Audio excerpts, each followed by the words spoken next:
नमस्कार दोस्तों, take scan के एक बिल्कुल नया फ्रेश और एक्साइटिंग एपिसोड में आपका बहुत बहुत स्वागत है। आज की इस वीडियो के अंदर मैं वोडाफोन आइडिया कंपनी यानी वीआई कंपनी के बारे में बातचीत करने जा रहा हूँ, क्योंकि वोडाफोन आइडिया कंपनी को यहाँ पर चाहिए इमीडिएट बेसिस पर 4,300 करोड़ रुपए। दोस्तों, पिछले साल Vodafone idea company 5G spectrum auctions के अंदर पार्टिसिपेट किया था, जिस पर्टिकुलर ऑक्शंस के अंदर Vodafone idea company almost 18,000 crore रुपए का 5G स्पेक्ट्रम खरीदा था। लेकिन उस स्पेक्ट्रम को उन्होंने अभी तक डिप्लॉय नहीं किया, क्योंकि लैक ऑफ फंड की वजह से वोडाफोन आइडिया कंपनी अपने 5G स्पेक्ट्रम को किसी भी तरीके से काम में नहीं ले पा रहा है, जहां पर जियो और एयरटेल जैसे कंपनी ऑलरेडी अपने 5G सर्विसेज को भारत के अंदर कंटिन्यू कर रहा है। तो वैसे एक टाइम के अंदर वोडाफोन आइडिया कंपनी वो जो स्पेक्ट्रम को परचेस किया था उसका इंस्टॉलमेंट तो हर साल यहाँ पर देना है, हर क्वार्टर यहाँ पर देना है। तो अगर मैं सितंबर क्वार्टर की बात करता हूँ तो वोडाफोन आइडिया कंपनी को इमीडिएट बेसिस पर 4,300 करोड़ की ज़रूरत है। सितंबर क्वार्टर मतलब आने वाले 1 से 2 महीने के अंदर उन्हें 4,300 करोड़ चाहिए। यहीं पर ही ख़त्म नहीं होता, वोडाफोन आइडिया का जो टावर कंपनी है इंडस टावर और अमेरिकन टावर कंपनी, उनके पास भी एक ह्यूज अमाउंट ऑफ डेबिट है, ह्यूज अमाउंट ऑफ कर्जा है, जिसका पेमेंट भी उन्हें यहाँ पर करना है। आइए इस वीडियो को शुरू करते हैं और इसके बारे में और ज़्यादा डिटेल्स मैं आपको बता देता हूँ।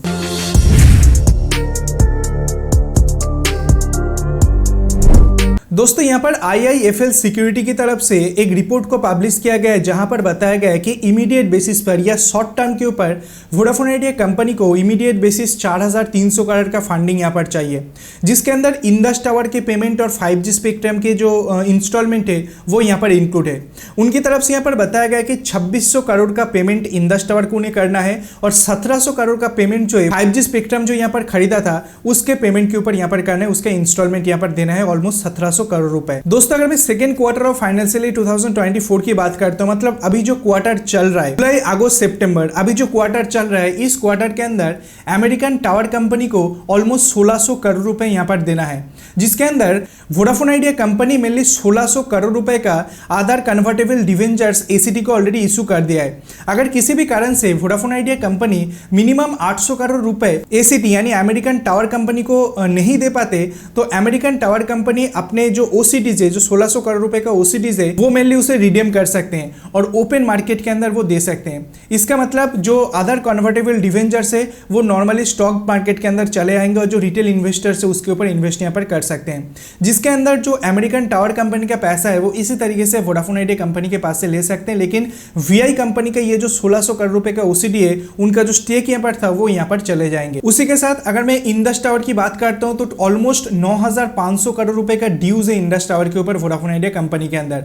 हालांकि कुछ इंस्टॉलमेंट की मदद से Vodafone idea company Indus tower के पेमेंट को क्लियर करना था, जिसके अंदर मैंने कहा कि सितंबर क्वार्टर के अंदर 2,600 करोड़ रुपए का पेमेंट यहाँ पर इंडस टावर को करना है। अभी इमीडिएट बेसिस पर वोडाफोन आइडिया कंपनी को फंडिंग की जरूरत है, जो किसी भी तरीके से वोडाफोन आइडिया कंपनी जुगाड़ नहीं कर पा रहे हैं। एक रिपोर्ट के मुताबिक वोडाफोन आइडिया कंपनी को अगर भारत के मार्केट के ऊपर इमीडिएट सस्टेन करना है तो 4G इंफ्रास्ट्रक्चर को और भी ज़्यादा बेहतर बनाना होगा और 5G को चालू करना होगा। इसके लिए मिनिमम 50,000 करोड़ रुपए का इन्वेस्टमेंट की ज़रूरत है। जी हाँ दोस्तों, 50,000 करोड़ रुपए का इन्वेस्टमेंट की इमीडिएट बेसिस ज़रूरत है, जहाँ पर इमरजेंसी जो डेबिट है उसे यहाँ पर क्लियर करना और नया 5G सर्विस और 4G इंफ्रास्ट्रक्चर को और भी ज़्यादा बेहतर करने के लिए काम में आएंगे। लेकिन कोई भी इक्विटी फर्म या कोई भी इन्वेस्टर वीआई कंपनी के ऊपर इन्वेस्टमेंट करने के लिए तैयार नहीं है और वीआई कंपनी किसी भी तरीके से ये सोच नहीं पा रहा है कि किस तरीके से वो आगे यहाँ पर बढ़ेंगे। उसी के साथ जिस तरीके से मैंने आपको कहा, गवर्नमेंट की तरफ से वीआई कंपनी को ये प्रेशराइज भी किया जा रहा है कि उन्हें इमीडिएट बेसिस पर अपने 5G सर्विसेज को लॉन्च करना चाहिए। 16 अगस्त 2023 लास्ट डेट है और उससे पहले वोडाफोन आइडिया कंपनी को अपने 5G सर्विसेज को लॉन्च करना चाहिए, वरना गवर्नमेंट की तरफ से एक huge penalty Vodafone idea company को लगाया जा सकता है। तो जिस तरीके का फाइनेंशियल कंडीशन अभी वोडाफोन आइडिया कंपनी का है, उसे देखते हुए कब तक वोडाफोन आइडिया कंपनी भारत के मार्केट के ऊपर सस्टेन कर पाएंगे वो सोचने वाली बात है। लेकिन हमें जो लगता है कि 2026 साल तक वोडाफोन आइडिया कंपनी भारत के मार्केट के ऊपर टिके रहेंगे।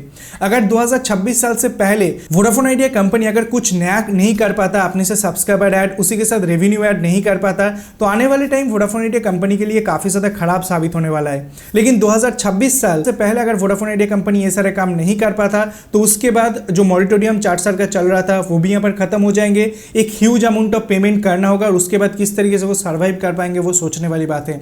तो आज के डेट के अंदर अगर आप एक वोडाफोन आइडिया के ग्राहक है और अगर आपको सर्विस मिल रहा है तो अभी आपको चिंता करने की जरूरत नहीं है।